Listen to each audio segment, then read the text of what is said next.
সবাইকে শুভেচ্ছা জানিয়ে শুরু করছি।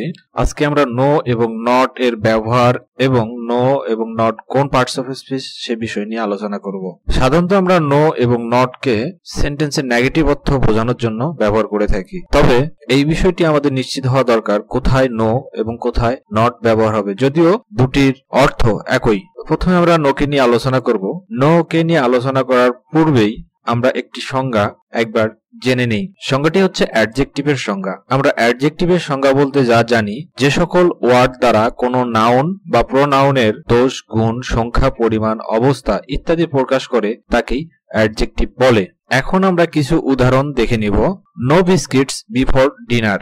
বিস্কিটস একটি নাউন, তাই এর পূর্বে নো ব্যবহার হয়েছে।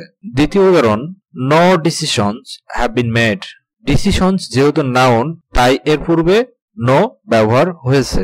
নেক্সট উদাহরণ, নো ইয়োরস রাইট। ইয়োর যেহেতু প্রোনাউন, তাই এর পূর্বে নো ব্যবহার হয়েছে।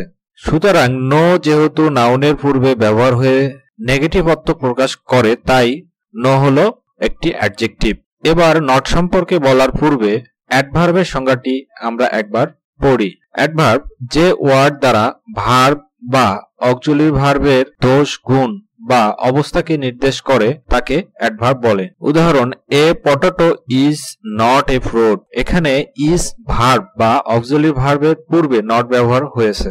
নেক্সট উদাহরণ, I do not like this colour. এখানে ডু অক্সিলারি ভার্বের পরে এবং লাইক ভার্বের পূর্বে নট ব্যবহার হয়েছে।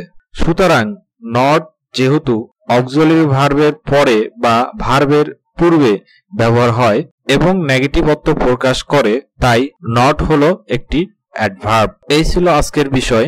ভিডিওটি ভালো লাগলে অবশ্যই লাইক, কমেন্ট, শেয়ার করবেন এবং সাবস্ক্রাইব করে বেল আইকনটাতেও ক্লিক করে রাখবেন। ফলে যেটি হবে, যে কোনো নতুন আপডেট ভিডিও পাবলিশ হওয়ার সঙ্গে সঙ্গে আপনি সবার প্রথমে পেয়ে যাবেন।